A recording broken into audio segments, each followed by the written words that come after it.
नमस्कार मित्रांनो, मी Suresh Vitthal Wagire, third year MBBS student from GMC Sindhudurg.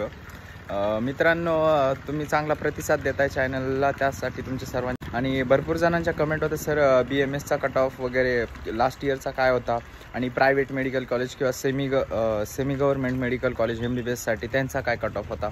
तर मित्रांनो, मी ह्या व्हिडिओमध्ये गव्हर्नमेंट मेडिकल कॉलेज BMSचे, त्यानंतर प्रायव्हेट BMSचे कॉलेज आणि त्यानंतर प्रायव्हेट MBBSचे कॉलेज या तिन्हीचा कट ऑफ तुम्हाला दाखवतो। तर स्क्रीनवर सगळ्यात पहिलं दिलं आहे प्रायव्हेट मेडिकल कॉलेज, म्हणजे जे सेमी गव्हर्नमेंट बी येतात MBBSचे, त्यांचा कट ऑफ दिला आहे। त्यात त्यांचा AR मेन्शन केला आहे, रँक मेन्शन केली आणि SMLA नंतर कॅटेगरी वाईज दिला आहे तो। त्यानंतर सेम आपला BMS गव्हर्नमेंट कॉलेजचा दिसत असेल तुम्हाला, त्यात सेमी गव्हर्नमेंट कॉलेज पण येतात, तर त्याचा हा कट ऑफ आहे, कॅटेगरी वाईज आहे। त्यानंतर त्याच्यात रँक दिली, ऑल इंडिया रँक, त्यानंतर त्यांचे मार्क्स दिले।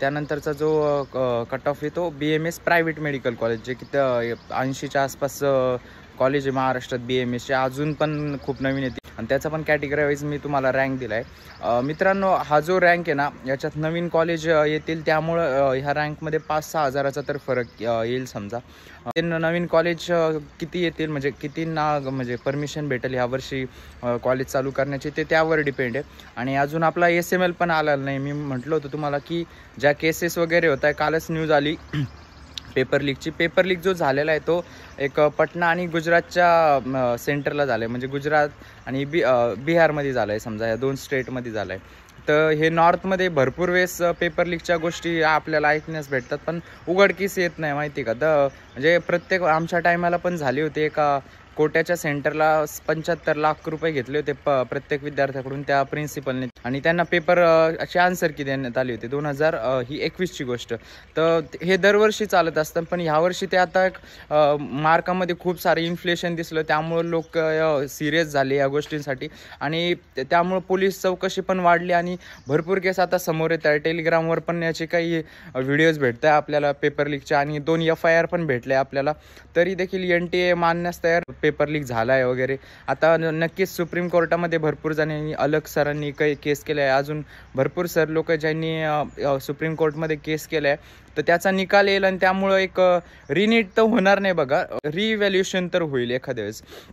नाही तर असा चान्स येईल की काही समजा जो पेपर झाला आहे, तर काही विद्यार्थ्यांचा ज्यांचे ग्रेस मार्क देण्यात आले त्यांचा एक्झाम घेण्यात येईल, आणि काही इतर विद्यार्थ्यांचा पण घेण्यात येईल। म्हणजे समजा तुम्हाला एक्झाम द्यायची तर देऊ शकता तुम्ही, पण तुमचे जे मार्क्स काउंट केले जातील ते सेकंड एक्झामचे काउंट केले जातील, म्हणजे तुम्ही नंतर देणार आहे ते।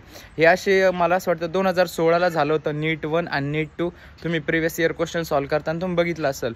तर त्या टायमाला काय झालं होतं की 2 नीट झाल्या होत्या, आणि त्यात असं होतं की तुम्ही जर पहिली नीट दिली आणि तुम्हाला XYZ स्कोर आला, तो स्कोर समजा तो स्कोर, आणि त्यानंतर समजा तुम्हाला वाटलं तो स्कोर इनफ नाही, तर तुम्ही दुसऱ्यांदा नीट देता, पण तेव्हा जर तुमचा जो स्कोर आला तोच फायनल आहे ना। JEE कसं असतं की तुमचा जो हायेस्ट स्कोर आहे तो काउंट होतो, पण याच्यात तसं काही होणार नाही। पण बघू आपण काय होतं, अजून तर काही फिक्स नाही, पण एवढं सांगू शकतो की रिनीटचे चान्सेस खूप कमी आहे मित्रांनो, कारण की 23-24 लाख विद्यार्थ्यांचा पुन्हा पेपर घेणं, परत त्यात काही असे विद्यार्थी आहे की ज्यांनी खरंच मेहनत केली होती आणि त्यांनी समजा मिळवले मार्क्स इनफ 640 किंवा 650च्या वर्ष मार्क्स मिळवले, आणि परत कसं आहे की आता तुम्ही पेपर झाला त्यानंतर म्हणजे खूप कमी जणांनी अभ्यास म्हणजे कंटिन्यू केला होता, आणि म्हणजे आपल्याला नीट क्रॅक करायची समजा 1 महिना जरी दिला तरी आपल्याला थोडा जेव्हा आपण कंटिन्युअस अभ्यास करतो तेव्हा कुठे जाऊन आपल्याला शेवटच्या 1 महिन्यामध्ये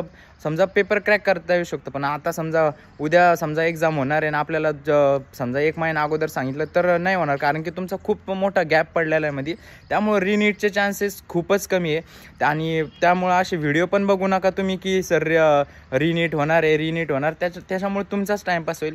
आणि ज्या विद्यार्थ्यांना असं क्लिअरली कळतं की बाबा नाही, आपला नंबर ह्या वर्षी नाही लागू शकत, समजा 600च्या खाली जनरल कॅटेगरीचा जो गव्हर्नमेंट मेडिकलचा म्हणजे कट ऑफ आहे तो तर समजा म्हणजे खूप अवघड आहे खूप, म्हणजे एवढा तर खाली कट ऑफ येणार नाही. लास्ट इयरच 580 होता, यावर्षी आपले नंबर ऑफ समजा स्टुडंट्स वाढले, त्यानंतर मार्क्समध्ये पण इन्फ्लेशन तर झालं आहे थोड्याफार प्रमाणात, पण जे आपल्याला दिसतं एवढं नाही झाले.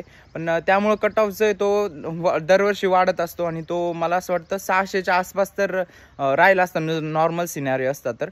पण ज्या विद्यार्थ्यांचे समजा 600च्या खाली येते जनरल कॅटेगरीचे, त्यांना समजा जर सेमी गव्हर्नमेंट नसेल घ्यायचं तर त्यांनी आतापासूनच रिपीटची किंवा ड्रॉपची तयारी सुरू करावी आणि या सगळ्या भानगडीत काही पडू नका. खूप सगळा टाईमपास चालू आहे इंटरनेटवर, तुम्ही दिवसभर हे व्हिडिओ पाहता, नवीन अपडेट आली का काही, तर त्यापेक्षा आपला जो अभ्यास आहे तो करत बसा आणि त्यामुळं तुम्हालाच भविष्यात त्याचा फायदा होईल. आणि भरपूर विद्यार्थ्यांना एक्स्ट्रीम लेवलपर्यंत टेन्शन येतं की सर माझा नंबर लागेल का नाही, मी एवढे मार्क्स मिळून सुद्धा मला काही भेटत नाही. तर मित्रांनो, तुम्ही जर मेहनत केली ना खरंच तर काहीतरी एक चांगला निकाल लागेल. समजा सुप्रीम कोर्ट काहीतरी एक चांगलं डिसिजन घेईल विद्यार्थ्यांच्या हित लक्षात घेऊन. आणि काही एक्स्ट्रीम करण्याचा काही विचारसुद्धा करू नका, कारण की भरपूर जीवनात संधी येत असतात. हे पेपर आहे, तुमची जिंदगी नाही आहे. लाईफ इज नॉट नीट. म्हणजे भरपूर माझ्यासोबतचेच की भरपूर विद्यार्थी होते ज्यांनी नीट नव्हती दिली किंवा समजा ज्यांचा नीटमध्ये नंबर नाही लागला, त्याच काहीतरी चांगलंच. टेन्शन वगैरे काही घेऊ नका. तुम्हाला जर माझ्या चॅनलवरचे व्हिडिओ आवडत असेल तर प्लीज सबस्क्राईब करत जा. व्ह्यू चांगले येत आहे पण सबस्क्रायबर काउंट तेवढा दिसत नाही. आणि भरपूर जणांच्या काही वेगळ्या समस्या असतील तर त्या मला इंस्टाग्रामवर तुम्ही विचारत जा. भरपूर विद्यार्थी विचारत आहे. आणि व्हिडिओ आवडला असेल तर लाईक करा, चॅनलला सबस्क्राईब करा आणि तुमच्या इतर नीट ॲस्पिरंट्सला शेअर करा. धन्यवाद.